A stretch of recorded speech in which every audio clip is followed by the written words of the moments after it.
우리에게 주시는 하나님의 말씀 누가복음 22장 15절 말씀입니다. 한 절이기 때문에 우리 다 함께 읽도록 하겠습니다. 누가복음 22장 15절 이르시되 내가 고난을 받기 전에 너희와 함께 이 유월절 먹기를 원하였노라. 아멘. 오늘은 가정우 목사님께서 유월절 먹기를 원하였나라는 제목으로 말씀을 전해주시겠습니다.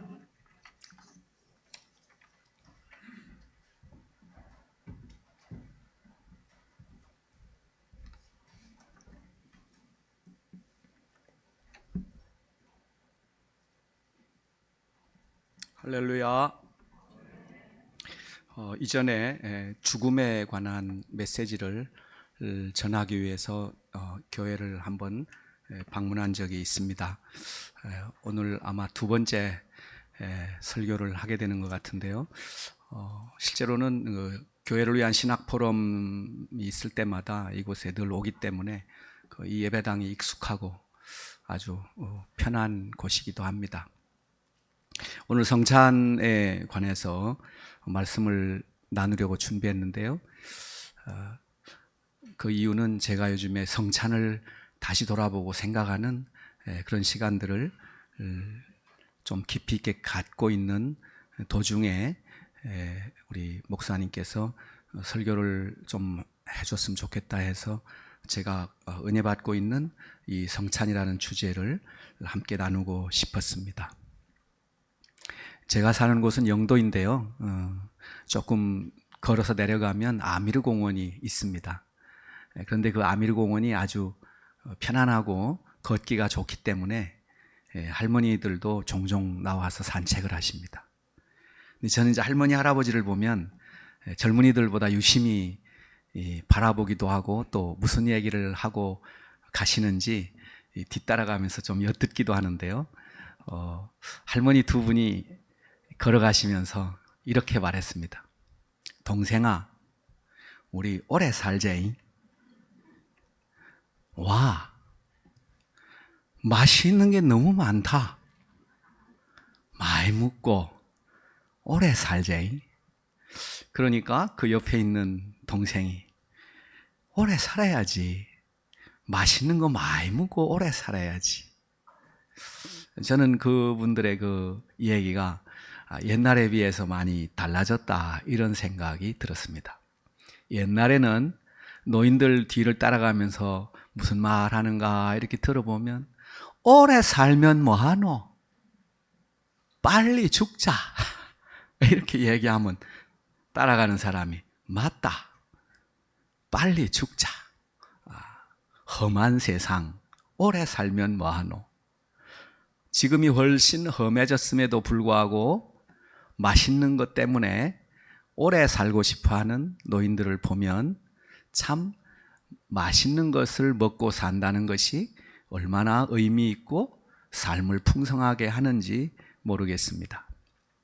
사랑하는 여러분, 우리도 맛있는 것을 어디서 발견하면 그것을 누군가 사랑하는 이 가족, 친지 또는 친구들과 함께 먹기 위해서 그 맛있는 장소를 꼭 기억을 해놓고 함께 갈 날을 기다리곤 합니다. 저도 어린 시절에 먹는 것이 너무 고팠기 때문에 맛있는 것을 보면 이성과 감정이 혼미할 정도로 좋아하는 식탐이 있는데 제가 예수님을 믿고 세상에서 가장 맛없는 음식이 성찬이라는 걸 알았습니다. 그야말로 맛없는 것을 가장 거룩하게 의미 있게 먹기 위해서 일주일 이상을 준비하고 시간을 들여서 그 성찬이 가지고 있는 의미가 무엇인지를 알기 위해서 많이 생각을 해보는 그런 기회들을 갖습니다. 여러분들은 성찬을 참여하기 위해서 얼마나 많이 독서를 하고 또는 신학적으로 깊이 있는 연구들을 살피면서 이 성찬이 진부해지고 이 성찬이 습관이 되어 아무런 의미를 느끼지 못하는 그냥 이벤트 또는 거룩한 행사로 치워버리는 그런 습관에 빠지는 그런 일들은 없는지 생각해 보아야 하겠습니다. 저도 그렇게 하지 않으려고 무던히 애를 씁니다마는 생각보다 성찬으로 하여금 또는 성찬이 나의 영혼을 각성시켜주고 나의 영혼을 흥분시키고 내 삶에 큰 충격이 되고 나를 변화시키고 내 삶에 터닝포인트를 만들어주는 큰 사건으로 다가오게 하기 위해서 애를 많이 써봅니다마는 그렇게 쉽지는 않았습니다. 그러다가 제가 성찬의 위로라는 책을 보게 되었습니다. 성찬의 위로라는 책은 우리 개혁주의에서는 그렇게 주목하지 않는 덴마크의 기독교 실존주의 철학자 키에르케고르가 쓴 책입니다. 그런데 그 성찬의 위로라는 책을 보다가 키에르케고르가 사랑의 한계, 사랑으로 섬기는 수고의 한계, 사랑으로 헌신하는 헌신의 한계에 부딪혀서 자기 안에 참 사랑이 있는지 고민하고 고민하는 가운데 자신 안에는 사랑의 원천이 없다는 것을 깨닫고 사랑의 원천인 그리스도의 살과 피를 통해서 새 힘을 얻고 성찬을 통하여 힘을 얻어서 은혜의 방편으로 사랑을 할 수 있는, 끝없는 사랑을 할 수 있고 좌절과 절망 속에서도 포기하지 않고 사랑할 수 있는 사랑의 능력을 공급받게 된다라는 이 글을 보면서 사랑에 지친 자들에게 성찬은 위로이구나. 사랑의 한계에 부딪힌 자들에게 성찬은 위로이구나. 사랑했는데 떠나가 버리고 사랑했는데 뒤돌아보지 않고 사랑했는데 낙심과 실망을 주는 자들에게 낙심과 실망을 하지 않고 파도처럼 계속해서 흘러넘치는 파도처럼 사랑을 공급할 수 있는 힘이 바로 그리스도의 살과 피, 성찬이 주는 위로이구나. 이것을 깨닫고 제 목회에 내가 목회에 상처를 받지 않고 내가 목회에 냉담해지지 않고 내가 목회에 탈진하지 않고 내가 목회에 새 힘을 얻을 수 있는 힘이 성찬이구나. 이런 것들을 생각해 보게 된 것입니다. 여러분 옆 사람을 한번 보시죠. 그 사람의 얼굴이 과연 사랑이 철철 흘러넘치는 파도처럼 오고 오는 파도처럼 계속 사랑할 수 있는 능력으로 무장이 돼 있는지 공급 충분히 받고 있는지 한번 보십시오. 현대인들은 대부분 사랑에 지쳐 있습니다. 사랑을 주다 지쳐 있습니다.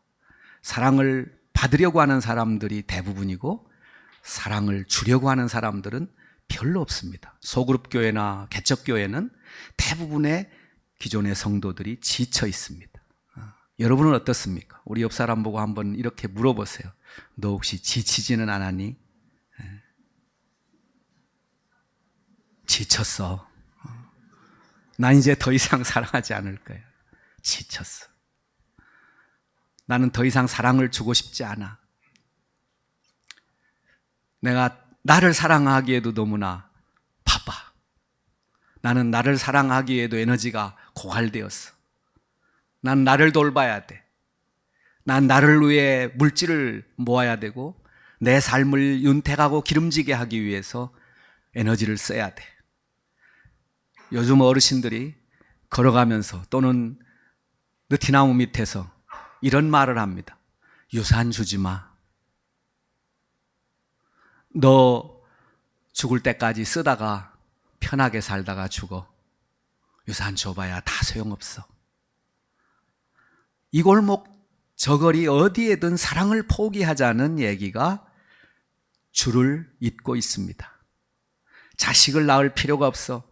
우리 부부만 사랑하다가 죽으면 돼. 2075년이 되면 우리 한국은 없어진다고 합니다. 세계에서 가장 사랑을 거둬들이기에 재빠른 나라가 되었습니다.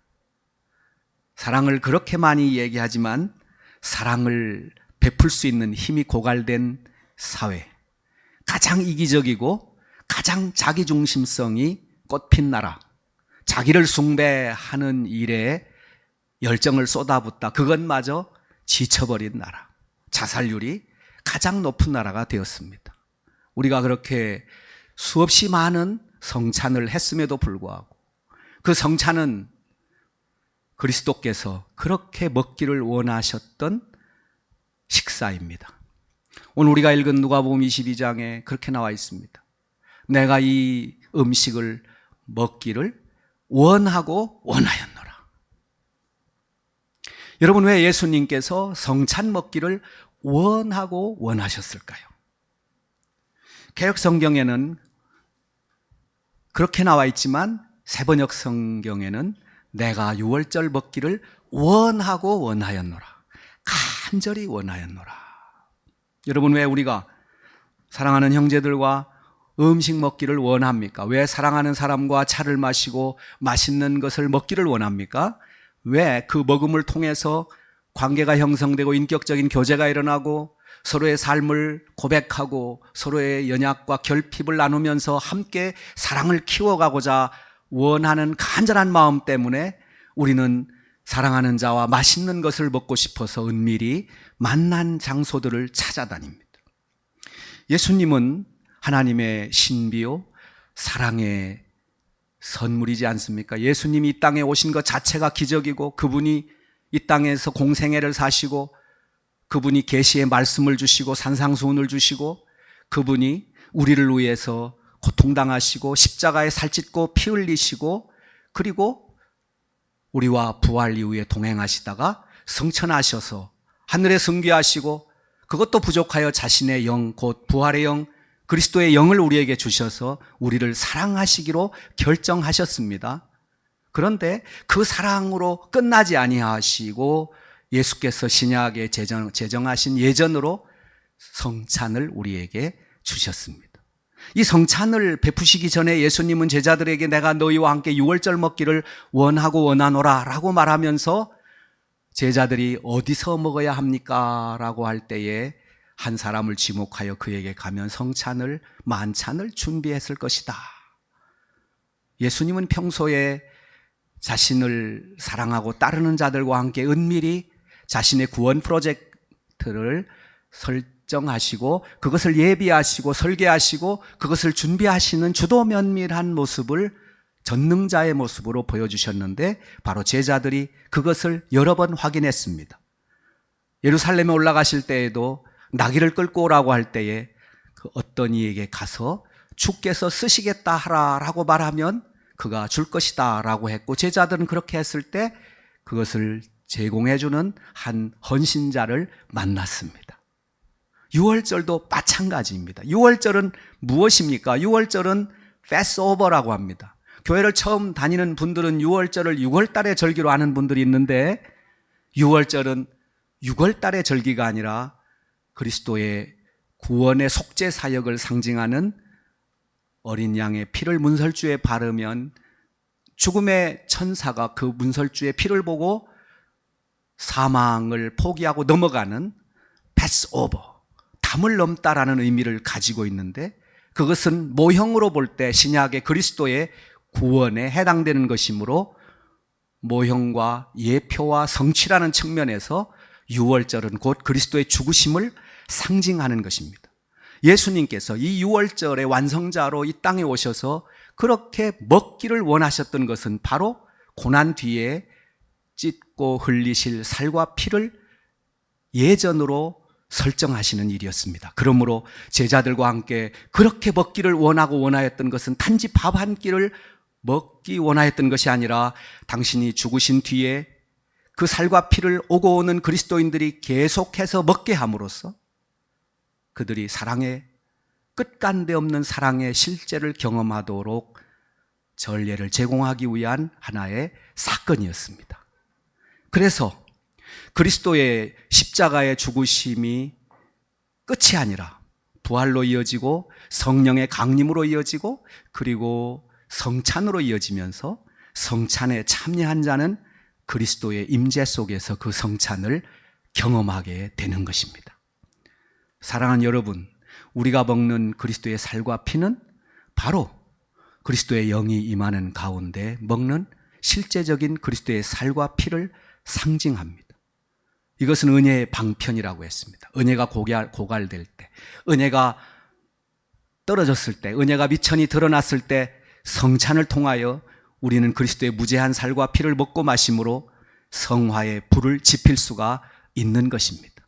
난 더 이상 못하겠어. 내가 회개를 하고 또 회개를 하고 예수를 믿고 지금까지 계속해서 회개를 하지만 내가 이 죄는 끊어지지가 않아. 내 육신의 힘으로는 나의 정성과 노력, 나의 기도와 나의 몸부림으로는 나의 이 죄성이 끊어지지가 않아. 난 이걸 그대로 가지고 갈 거야. 이걸 그대로 가지고 가도 주님은 나를 구원해 주신다라고 얘기했어. 나는 나대로 살 거야. 하나님도 생긴 대로 살라고 그랬어. 나는 이제 성질도 부리고, 나는 이제 할 소리 하고, 나는 이제 과음도 치고, 쓴소리도 하고, 나는 이제 냉담한 얼굴로 싸늘한 모습으로 계속 교회를 다닐 거야. 왜? 주님은 나를 그럼에도 불구하고 구원해 주신다고 했으니까. 여러분, 이것 때문에 성찬은 우리에게 필요한 것입니다. 여러분과 제가 성찬을 참여할 때마다 성찬 가운데 임하시는 그리스도의 피와 살의 상징과 의미가 있습니다. 사실 성찬에 관한 교리적 논쟁은 교회사 속에서 수도 없는 싸움이 있었습니다. 어떤 분들은 화채설을 주장했습니다. 이 그리스도의 살과 피를 상징하는 것이 우리가 먹고 마실 때 그리스도의 피와 살로 실제 바뀐다. 또 어떤 사람들은 여기에 그리스도가 친히 임재하신다. 어떤 사람들은 이것은 그리스도의 살과 피를 기념하는 것이다. 여기에는 공존하신다. 그러나 여러분 한번 생각해 보십시다. 그리스도께서 부활하셨을 때 사도들은 그리스도께서 제정하신 성찬을 먹고 마실 때 거기에 그리스도가 함께 계셨습니다. 부활하신 그리스도가 함께 계셨습니다. 부활하신 그리스도는 자신이 부활하셔서 자신이 제정한 성례를 예전을 행하는 제자들을 보면서 그 살과 그 피, 그 떡과 포도주가 바로 자신임을 보면서 그리스도는 그들에게 아버지의 사랑과 아버지의 신비와 아버지의 능력과 아버지의 전능하심과 아버지께서 사람을 온전케 하시는 성화의 능력들이 흘러가도록 주의 영 그리스도의 영으로 계시면서 함께 그들을 격려하셨을 것입니다. 그렇기 때문에 주후 1세기 교회의 성찬은 부활하신 그리스도가 함께 계시는 그 성찬은 어떤 설과는 관계없이 그 성찬 자체가 그리스도의 살과 피를 경험하는 현장이 어떤 것이죠. 그렇기 때문에 그리스도의 살과 피를 먹고 마시는 자들은 이 살과 피를 먹고 마시는 그 순간에 자신의 육신의 사람과 자신의 겉사람과 자신의 세속성이 스며든 육체의 욕망의 사람이 혁신되고 변화되고 새롭게 되는 놀라운 신비를 소망하면서 그 살과 피를 먹고 마시고 그 살과 피를 먹고 마시고 일어날 때에 지금과는 전혀 다른 새 사람이 되어 자신을 신비롭게 바라보는 안목을 가지게 되었을 것입니다. 그리스도께서 일하시고 사역하신 새 사람, 과거의 사람이 아니라 그리스도께서 새롭게 피 흘려주시고 살찌져서 먹여주신 새 능력과 새 힘을 공급해 주신 새 사람의 신비를 바라보면서 자신을 신비롭게 바라볼 줄 아는 영적인 안목을 가졌을 것입니다.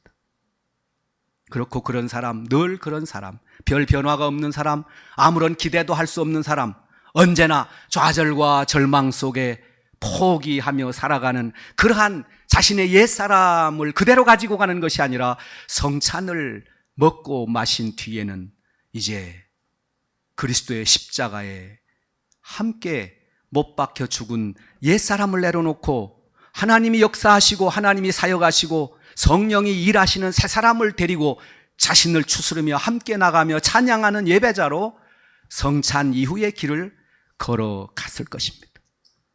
예수께서 왜 성찬을 그렇게 먹기를 원하셨던가?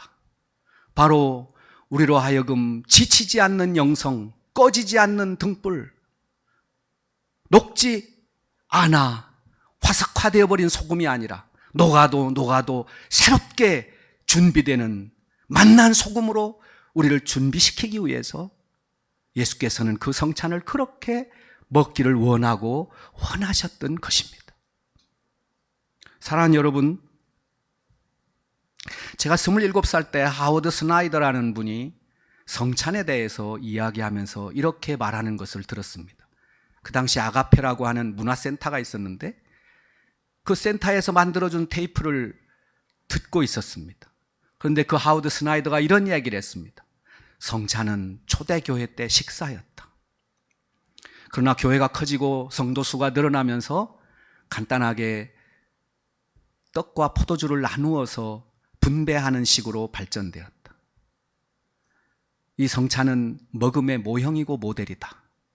그러므로 우리가 삼시세끼를 먹기 전에 이 성찬을 통해서 우리의 일상의 먹음이 하나님께서 창조하신 창조세계의 피조물들, 하나님이 친히 손수 빚어 말씀으로 명령하여 만든 모든 피조물들을 먹고 마시는 성례전을 새롭게 하기 위한 예표로 성찬은 우리에게 좋은 모델이다.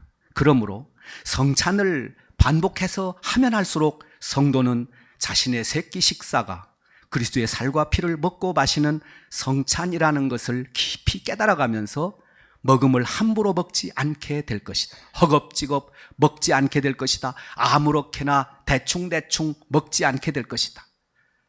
참된 성도는 새끼 식사를 기도하는 마음으로 준비하고 온 가족이 함께 그리스도의 살과 피를 먹고 마시면서 인생을 새롭게, 가족이 새롭게 성도로서 작은 교회로서 경건하고 거룩한 가정을 회복해가기 위해서 삼시세끼를 기도하는 마음으로 가족들이 함께 조리하며 그것이 참된 예배와 같은 음식 준비가 될 것이다.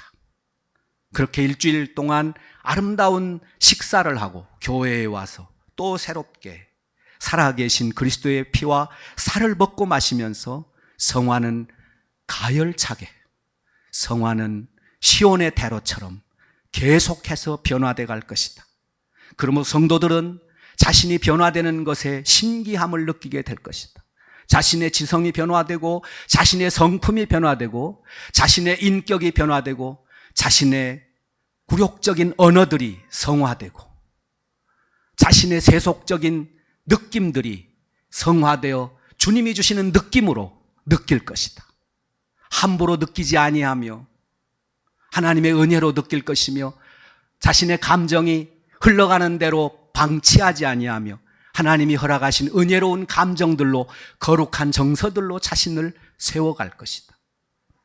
그래서 자신 안에 역사하는 하나님의 은혜로 인하여 눈물이 그치지 않을 것이고 자신을 정죄하고 핍박하는 자를 위하여 기도할 것이고 그야말로 자신이 어떻게 변화되어져 가는지에 대해서 신비로운 느낌을 경험하면서 신앙의 활력을 회복할 것이다.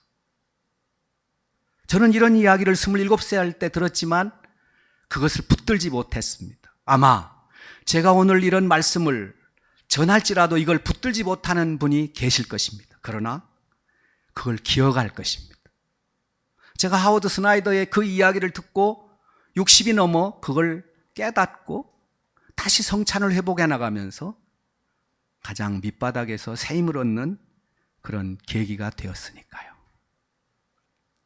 사랑하는 여러분은 성찬을 어떻게 해오고 있습니까? 우리는 개혁교회의 전통을 따라서 교리적 확신 속에서 성찬을 합니다. 그러나 여러분 항상 깨어서 걱정해야 될 것은 우리가 교리적 지식이나 교리적 정보를 암기하는 것이 경건의 능력이거나 신앙의 본질은 아닌 것입니다. 우리가 조상들이 그렇게 신앙의 선배들이 그렇게 피눈물 흘리며 완성하기 위해서 깨달아 정리하기 위해 눈물 흘리며 싸워 핍박받으며 정리했던 그 개혁 교리를 우리는 어떻게 그 개혁 교리가 형성되었는지 그 과정을 알아야 합니다. 그 고난에 우리는 참여해야 합니다. 케르케고르는 두렵고 떨림으로 너희의 구원을 이루라는 바울의 말씀, 주님의 말씀을 두렵고 떨림에서 공포와 전율이라고 바꿔서 표현했습니다.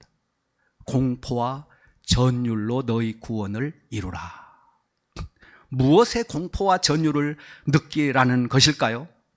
그것은 바로 주님이 그렇게 먹기를 원하고 원하셨던 의미를 더 깊이 알고자 하지 않는 나의 무관심과 나의 깨어있지 않음과 내가 그러한 주님의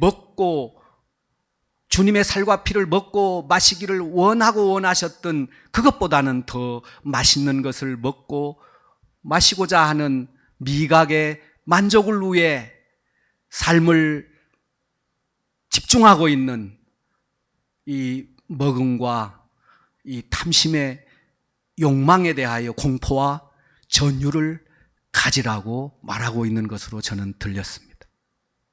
먹는 것이 그렇게 맛있고 좋지만 그것이 그리스도의 살과 피와 무관한 먹음과 마심이라면 그것은 우리의 육신의 욕망을 천정부지로 높여가는, 점점 그리스도로부터 멀어져 가게 하는, 점점 그리스도의 사람들에 대하여 냉담하고 점점 교회가 그저 주일날 왔다가 가기 위해서 치르는 하나의 종교적 행사에 불과한, 신앙적 습관에 불과한, 나중에는 예수께서 성전을 청결하실 때 사두개인들이 그곳에서 짐승을 바꿔치게 하고 매점매석하고 성전세를 바꾸기 위해서 환전을 바꿔치게 하는 그곳에 예수께서 채찍을 들어 내 아버지 집을 강도의 구렬로 만든, 만민이 기도하는 집을 강도의 구렬로 만든 그 영성이 전혀 없는,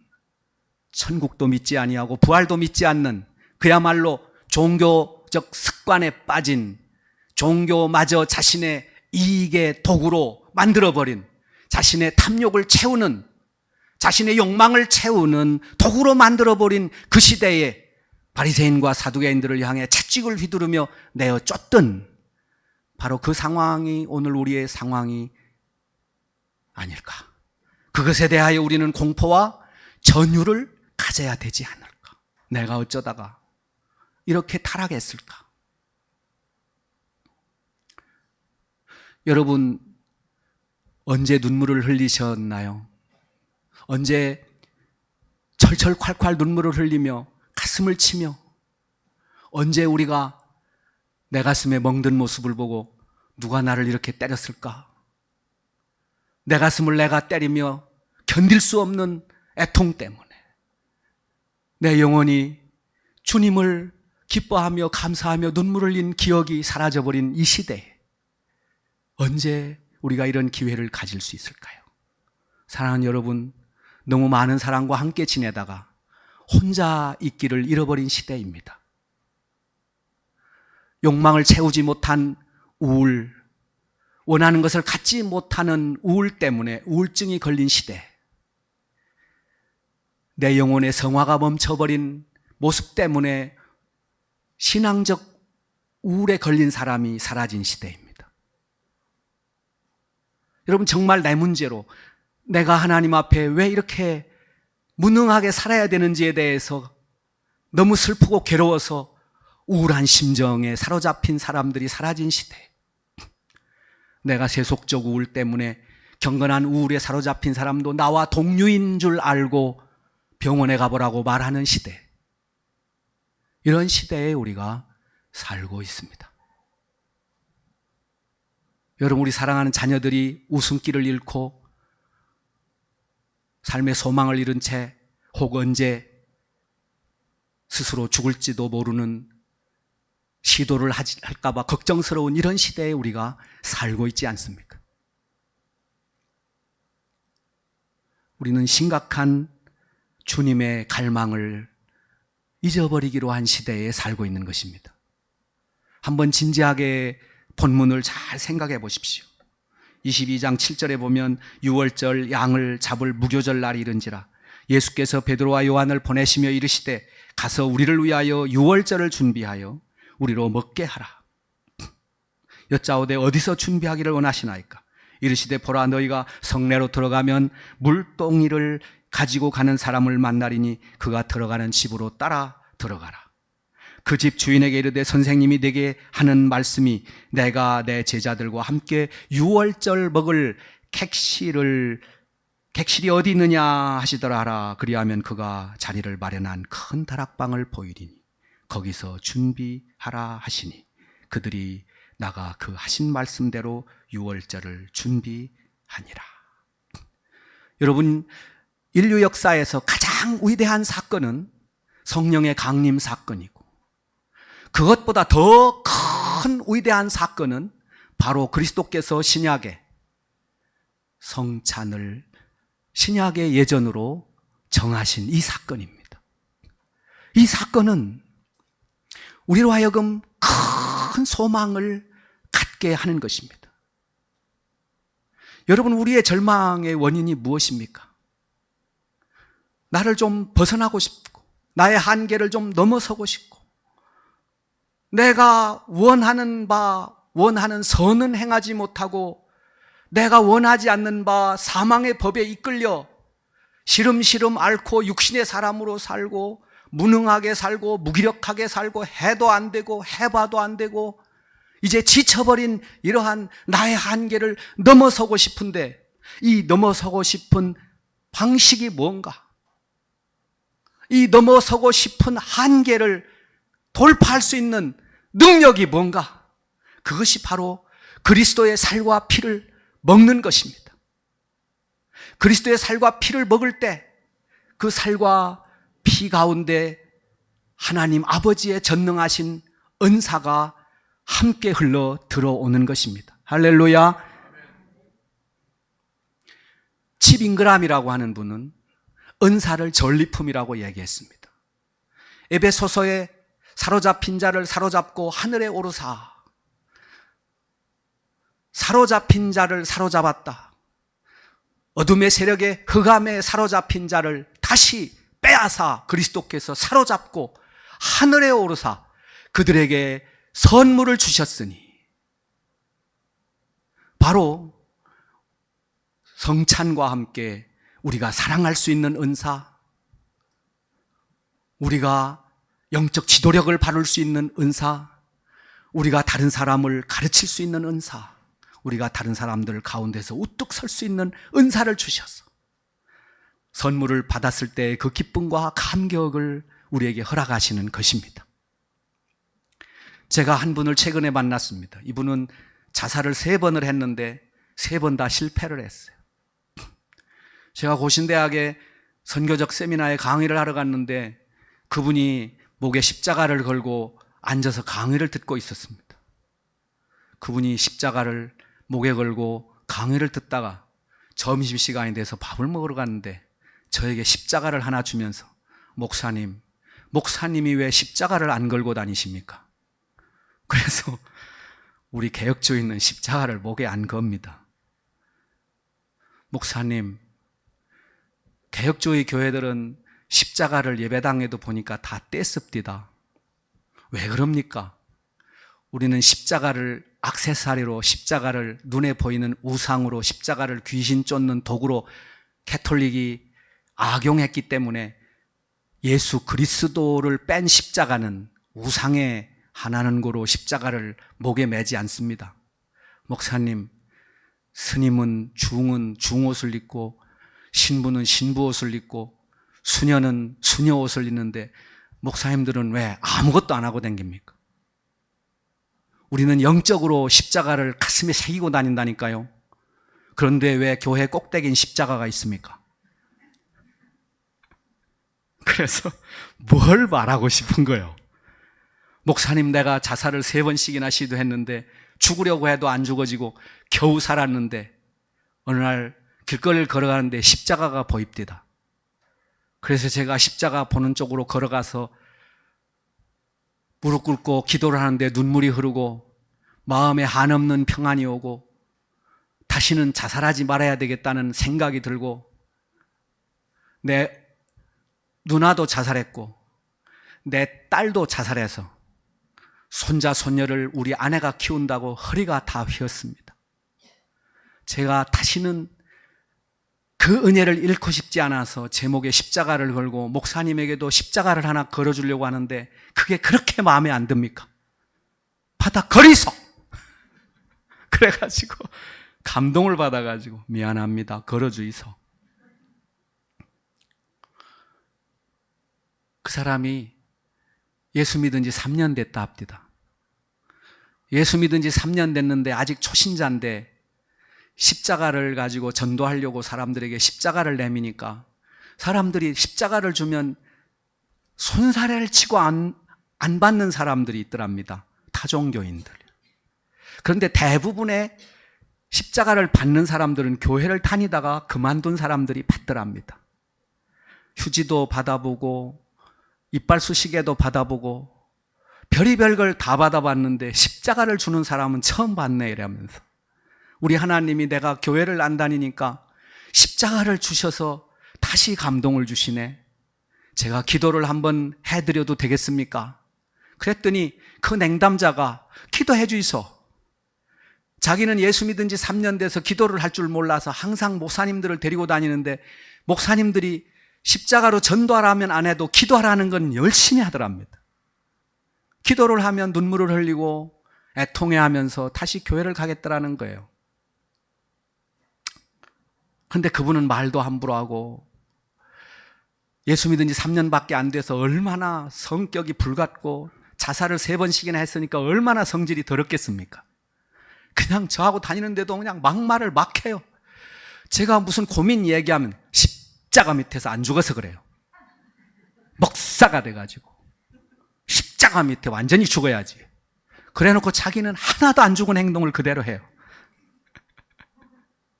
근데 이상하게 그게 안 미워요. 그런 모습이 안 미웁디다. 왜?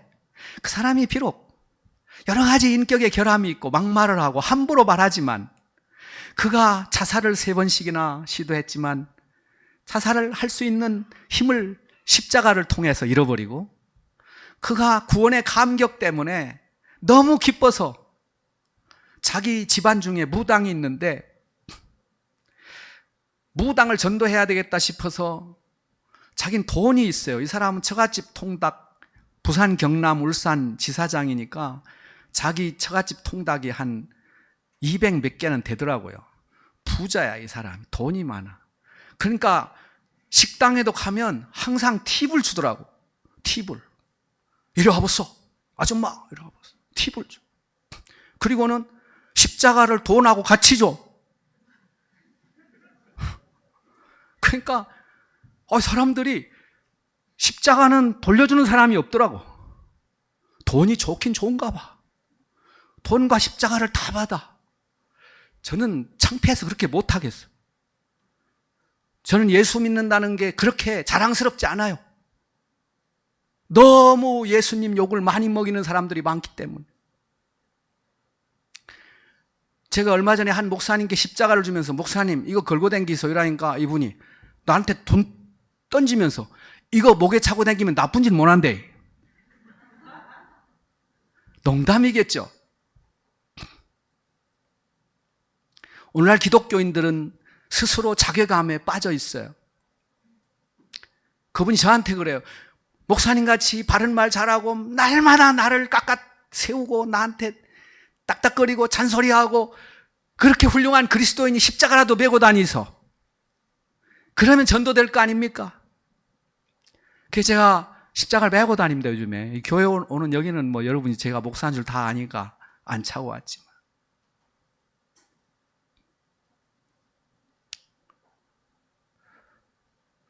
제가 그분과 다니면서 전도하면서 느끼는 것은 예수 믿는다고 모두가 하루아침에 천사가 되는 게 아니구나. 어떤 사람은 이 부분이 제일 성화가 안 되고 어떤 사람은 저 부분이 제일 성화가 안 되고 어떤 사람은 다른 사람 보기에는 천사 같아. 제 친구 중에 한 명은 권사님들이 하도 목사님은 정말 천사 같으세요 이래가지고 천사처럼 안 살 수 없어서 너무 힘들대. 권사님들이 아주 지혜롭죠. 목사님 천사 같으세요. 천사 같으세요. 이러니까 천사처럼 살 수밖에 없다는 거예요. 너무 힘들다는 거예요. 이 사람아, 성령 받으시게.